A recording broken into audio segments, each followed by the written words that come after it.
Okay, so I said I was coming back to fix my hammer mill, and I'm under here. And I guess this is just another way the good Lord shows us that he loves us. So this has 2 shear pins. One here, right? You line them up. Shear pin should break. So anyways, I was looking. One broke, one didn't. And then actually the shaft busted. So that's a solid shaft. Then I got back here. We kind of knew what was going to be up, right? We knew the gearbox was pooched again. This thing has been an absolute nightmare. I don't know if you can see or not, but just maybe I can turn a light on or something here. Okay, so that shouldn't be that loose, right? I mean, you don't have to be a mechanic to know that ain't gonna work. So we got to get this shaft out of here. I'm gonna have my machinist buddy build me another shaft. Hopefully the gearbox isn't too fried. For those of you new to the channel, go back, look at Gearbox Nightmare. I've been at this twice this winter already. Broken gears, broken bearings, all sorts of stuff. That'll get you up to speed with this complete disaster that I'm facing. Probably some of it's my fault. A guy should maybe, I don't know, maybe I should have, but I put all new bearings in it and everything. That's what I don't understand. So everything was tight. I think it might be just a situation where, I don't know what it is. Something was wrong. But anyways, I gotta get this apart and then we'll have a look in that gearbox and see if that's just totally fetched up or not. I think this shaft here, this vertical or horizontal shaft, the castle nut on it was stripped a little bit. So what we did was we got a deeper castle nut to catch more threads. I have a feeling, and what I'm hoping is that nut fell off and that's why this is all loose. That would be best case scenario because I can deal with this shaft being busted. And then I could replace that shaft too. But if the whole gearbox is completely fried, then you're looking a few $1,000. So we're back at it again. Anybody that watched the other videos would know what this view is all about. And I was right. That nut, obviously the threads gave out and it popped off. So that allowed this whole shaft to move and wobble, and you know, there's just 2 Timken bearings, one on this side, one on this side. Squish them together, hold the shaft in there. Didn't damage the gears, that was my biggest concern. Oil's a bit gross, so I think there's a bit of shavings in there. So I'm gonna take it apart, clean this all up. This vertical shaft seems pretty good though. So frustrating. Good afternoon. So it's just kind of an inside day today, believe it or not, although the sun is shining and everything. We are under a rainfall warning again, 50 to 75 millimeters of rain. Wind's blowing pretty good out there. So we got everything swathed. Donnie's parked back there. Everything was tucked away for the rain. We got about a couple tents there last night. Or sorry, yesterday morning, but I haven't had anything since. So we may be lucky enough to dodge the rain, but it's kind of cool and miserable, and everybody's kind of tired from when we were flying at her to get the wheat and get the canola swaths and stuff like that. Dad was busy drying, Corey was hauling and drying, and I was swathing, and Mom was combining, and things were crazy. So today's an inside day. Dad's doing these rollers. You can tell, like, look at these bad boys. They're smooth. So he's gonna take this apart. Well, he's got it mostly apart. We'll peel them rollers out of there. We do have new ones over here. We get these regrooved at Monkman Machining up here. So these guys are nice and sharp. Quite a difference. And so him and Buddy are doing that. Corey and Emmy went to town, get some groceries and things.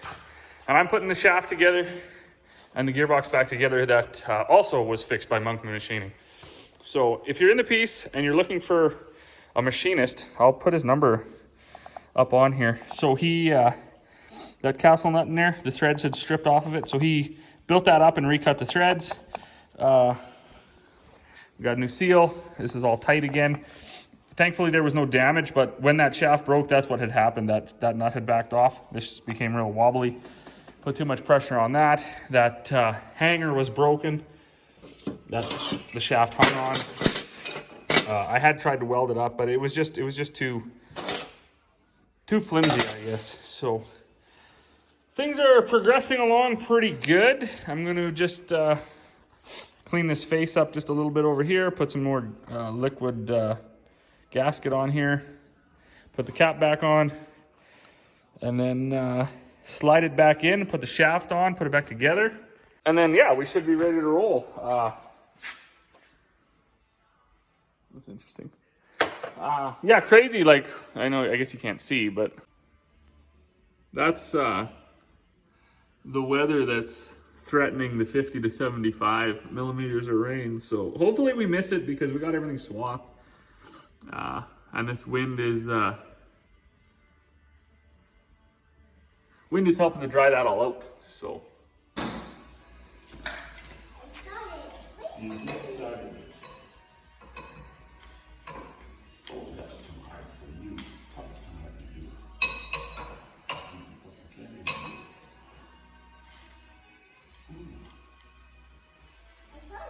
I know you did. You were right.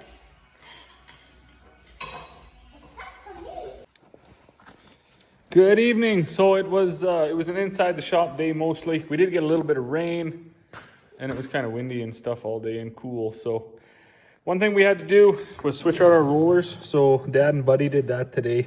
So we got new sharp ones in here. The old ones are there. They're smooth. So we'll get the machinist to regroove these. And I was under this bad boy all day. I put together the gearbox again. Fortunately, it didn't do any damage to the gearbox when this shaft broke. And the machinist, he made us a new shaft. Made a really thick plate for here. This is the, I guess, a steady bearing. Just hangs here, keeps the shaft tight. So it's quite a bit stronger than it was. It had broke right there. The machinist cut that off, welded it on. You've pretty much got to get those guys to do it so they can get it straight. You know, they know how. They got the machines for that, or else you're going to have a wobble in her. And, yeah, she's all ready to roll.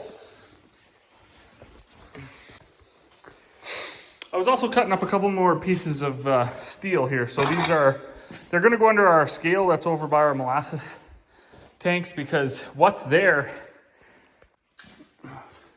I noticed today when I was filling up the tanks, the metal we put under them has a bit of a flex to it, and that's not good when you have a platform scale on it. So either I got to lag bolt it down so the bow in the steel that the scale's sitting on is gone, or I got to use these and just put one under each foot.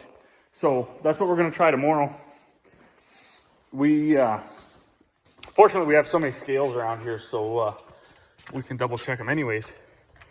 So we filled those two totes up and then weighed them with our crane scale, which we know is accurate, and then calibrated the platform scale again. And then that's when we noticed that there's a bow in there that shouldn't be there. So it's always something to do for sure. It is like 9 o'clock though, so I'm going in for supper. As always, to those who are watching, thank you. To all the new people that are tuning in, thank you very much. And we'll see you all on the next one. It's also weird to point out, so all day today and most of the day yesterday and then throughout the morning tomorrow morning, we are under a rainfall warning. 50 to 75 millimeters they expect, and you know, watch for flooding and all those things. But we have got hardly any rain. We got like 20-second rain today, and but over there where she's purple and dark, like apparently they've been just getting hammered for the last day here. So they can have it. We don't want it. It's any rain at this stage of the game is actually bad. So for a grain farmer anyways. So we're going backwards if it rains. So they can keep the rain over there. We need to get combining done here, and then it can rain for the rest of the fall if it wants to.